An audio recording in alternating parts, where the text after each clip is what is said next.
Most important topic है, पढ़ेंगे अब आज हम लोग पूर्ण आंतरिक परावर्तन। अभी कौन सा चैप्टर पढ़ रहे हैं? अपवर्तन।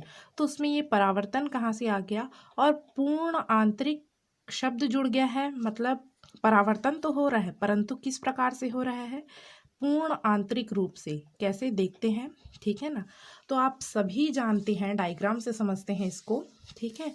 जब प्रकाश किरण सघन माध्यम से विरल माध्यम में जाती है, सघन है मतलब वेग कम होगा प्रकाश का, अब वेग ज़्यादा हो गया मतलब इस प्रकार से दूर चली गई अभिलंब से। तो सघन माध्यम से विरल माध्यम में जब जाती है तो क्या होता है? अभिलंब से दूर हट जाती है। अब सघन कोण का मान, या कह सकते हैं कि आपतन कोण का मान से, आपतन कोण के मान से अपवर्तन कोण का मान ज़्यादा होगा। देखो, तो हमने क्या किया? आपतन कोण का मान बढ़ाते गए बढ़ाते गए बढ़ाते गए, तब एक स्थिति ऐसी आई जब अपवर्तन कोण कहाँ आ गया? इस स्थिति में आ गया। या कह सकते हैं कि अभिलंब से कितने अंश का कोण बनाया? 90 अंश का। ठीक है, यहाँ देखिए, आपतन कोण का एक विशेष मान जिसमें अपवर्तन कोण का मान कितना हो जाए जी? 90 अंश हो जाए। अपवर्तन कोण का मान कितना हो जाए? 90 अंश हो जाए, ये आर है। तब उसे क्या कहते हैं? क्रांतिक कोण। तब आपतन कोण को क्या कहते हैं? क्रांतिक कोण कहते हैं, ठीक है। अब यदि आपतन कोण को इस विशेष मान से और बढ़ा दें, इधर और लेते गए, तो क्या होगा? यहाँ तक तो पहुंच ही गया है अपवर्तन होके प्रकाश। अब क्या होगा? वो पूर्णतः यहाँ से परावर्तन हो जाएगा, ठीक है। तो जब प्रकाश किरण सघन माध्यम से विरल माध्यम में गई तो अभिलंब से दूर हट गई। हमने क्या किया? आपतन कोण का मान बढ़ाते गए बढ़ाते गए बढ़ाते गए, अपवर्तन कोण का मान बढ़ते गया। अब एक स्थिति ऐसी आई, आपतन कोण का मान बढ़ाते गए तो अपवर्तन कोण अभिलंब से 90 अंश का कोण बनाने लगा, ठीक है। तो उस विशेष कोण को हमने क्या कहा? उस विशेष आपतन कोण के मान को क्रांतिक कोण कहा। क्या कहा? क्रांतिक कोण का मान। अब यदि आपतन कोण का मान क्रांतिक कोण से ज़्यादा कर दिए तो प्रकाश क्या हो गई? परावर्तित हो गई। तो जितना आपतन कोण होगा उतना ही अपवर्तन कोण होगा ठीक है। परावर्तन का नियम है भाई, जितना आपतन कोण उतना परावर्तन कोण, दोनों बराबर होते हैं तो जब प्रकाश किरण, इसकी परिभाषा और कंडीशन कैसे दे सकते हैं हम? जब प्रकाश किरण सघन माध्यम से विरल माध्यम में जाती है, ठीक है, और आपतन कोण का मान क्रांतिक कोण से ज्यादा होना चाहिए, ठीक है, आपतन कोण का मान क्रांतिक कोण से अधिक है तो प्रकाश क्या हो जाती है? उसी माध्यम में परावर्तित हो जाती है और यह क्रिया क्या कहलाती है? पूर्ण आंतरिक परावर्तन। देखो, परावर्तन हो गया ना, तो ये क्रिया क्या कहलाती है? पूर्ण आंतरिक परावर्तन। इसके लिए कंडीशन क्या है? तो प्रकाश किरण सदैव जो है सघन माध्यम से विरल माध्यम में जानी चाहिए, ठीक है। विरल से सघन में जाएगा तो अभिलंब के पास आते जाएगा, सघन से विरल में जाएगा तब दूर हटेगा, और विरल से सघन में आता है तो पास आ जाता है ना अभिलंब के।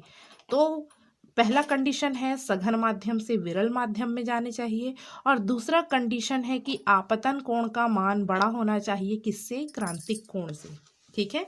यही परिभाषा में भी लिखा गया है, शर्तों में भी लिखा गया है, तो समझ में आ गया होगा सभी को, ठीक है। अब आगे देखते हैं क्रांतिक कोण और सघन माध्यम के अपवर्तनांक में संबंध जो माध्यम है उसके अपवर्तनांक और क्रांतिक कोण में क्या संबंध है। तो माना कि कोई प्रकाश किरण सघन माध्यम कांच से, कांच ले लेते हैं, विरल माध्यम वायु में जा रही है। सघन माध्यम में आपतन कोण आई तथा विरल माध्यम में अपवर्तन कोण आर है। सघन माध्यम के सापेक्ष विरल माध्यम का अपवर्तनांक, सघन माध्यम के सापेक्ष विरल माध्यम का अपवर्तनांक हम जानते हैं क्या होता है। यहाँ एक डायग्राम बना लेते हैं, ठीक है। ये अभिलंब हो गया और ये सघन माध्यम कांच और विरल माध्यम वायु, ठीक है। ये इस प्रकार से गई सघन से विरल, ये दूर हट जाएगी। ये आपतन कोण आई हो गया और अपवर्तन कोण आर, ठीक है ना। तो जी म्यू ए सघन माध्यम के सापेक्ष विरल माध्यम का अपवर्तनांक, glass mu air sine i upon sine r होता है भाई। अब यदि I is equal to C हो, ठीक है ना, आपतन कोण हमने किसके बराबर ले लिया, क्रांतिक कोण के बराबर, ठीक है। क्रांतिक कोण और सघन माध्यम में रिलेशन बताना है ना, तो आपतन कोण को मैंने लिया क्रांतिक कोण के बराबर, ठीक है। तो अपवर्तन कोण का मान कितना हो जाता है, 90 अंश हो जाता है, तो R बराबर 90 हो जाएगा। साइन I की जगह मैंने लिख दिया C और साइन 90 डिग्री। साइन 90 की वैल्यू हम जानते हैं 1 होता है, नीचे वाला पोर्शन 1 हो गया, तो जी म्यू ए बराबर कितना आ गया, साइन C, ठीक है। अब व्युत्क्रमणीयता के प्रकाश के उत्क्रमणीयता सिद्धांत से हम जानते हैं, नियता सिद्धांत से, ठीक है, क्या जानते हैं, तो यदि कांच के सापेक्ष वायु का अपवर्तनांक साइन सी है तो उल्टा क्या होगा, 1 के रूप में होता है। सूत्र हम देखें, जी म्यू ए है तो 1/a न्यू जी लिख सकते हैं, प्रकाश की उत्क्रमणीयता के सिद्धांत से हम पढ़े हैं। तो हमने यहाँ ले लिया जी म्यू ए की जगह 1/a न्यू जी, ठीक है ना। हमको क्या चाहिए, क्योंकि माध्यम का अपवर्तनांक तो वायु के सापेक्ष देखते हैं ना, यहाँ तो उल्टा है, ग्लास के सापेक्ष वायु का अपवर्तनांक है, हमको क्या चाहिए, वायु के सापेक्ष ग्लास का अपवर्तनांक, इसलिए अपोजिट कर रहे हैं, ठीक है ना। तो इज इक्वल टू साइन सी हो गया, इसकी जगह वैल्यू पुट कर दिए, ठीक है। अब मैंने क्या किया, इसको पक्षांतर कर दिया, ये तिर्यक गुणा है, ये ऊपर आ गया, ये नीचे आ गया, तो ए म्यू जी बराबर 1/sin सी हो गया। 1/sin theta is equal to होता है कोसेक थीटा, क्या होता है, कोसेक थीटा। तो a mu g is equal to हो गया कोसेक सी, ठीक है। यही क्रांतिक कोण तथा माध्यम के अपवर्तनांक में क्या है, अभिष्ट संबंध है, ठीक है। क्रांतिक कोण जो है किन किन चीज़ों पर निर्भर करता है ये देखते हैं। तो प्रयुक्त प्रकाश के रंग पर बैगनी रंग के लिए अपवर्तनांक अधिक होता है तक, यहाँ से देखिए एक रिलेशन निकल के आ रहा है, ए म्यू जी अनुक्रमानुपाती है किसके, सी के। जैसे जैसे सी का मान बढ़ते जाएगा ए म्यू जी का मान भी बढ़ते जाएगा, अपवर्तनांक अधिक होता है तो क्रांतिक कोण का मान कम होगा। सॉरी एक रिलेशन है हमारे पास ये वाला ना, साइन सी वाला लेंगे, ए म्यू जी बराबर 1/sin सी।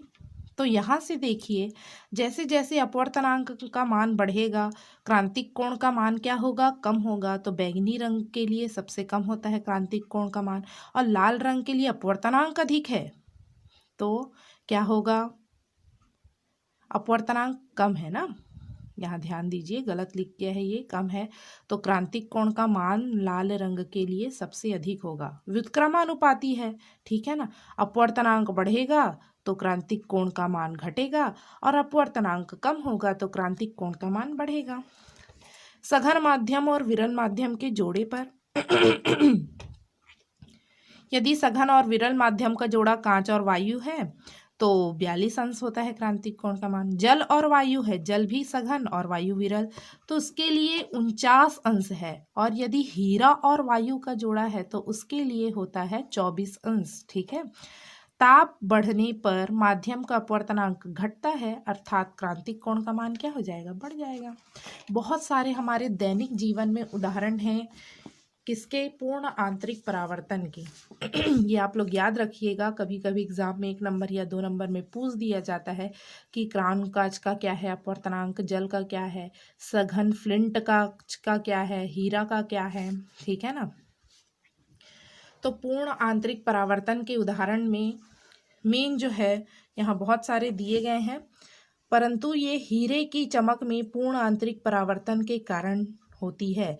हीरा जो चमकता है किस लिए चमकता है, तो उसकी संरचना इस प्रकार से बनाई जाती है कि प्रकाश यदि आपतित हो हीरे में ठीक है ना, तो वो क्या हो, उसमें पूर्ण आंतरिक परावर्तन की घटना हो। उसके लिए कितना अंश बनाना पड़ता है, तो 24.41 अंश से जो जौहरी है वो काटता है आपतन कोण का मान इससे, ठीक है ना। तो इस प्रकार से हीरे में से प्रकाश होकर इस प्रकार बाहर निकलती है कि पूर्ण आंतरिक परावर्तन कई बार होता है, इसलिए हीरा जो है चमकदार दिखाई देता है। ऐसे ही बहुत सारे उदाहरण हैं, मरीचिका, ये सारी चीज़ें आप लोग पढ़ेंगे, ठीक है ना।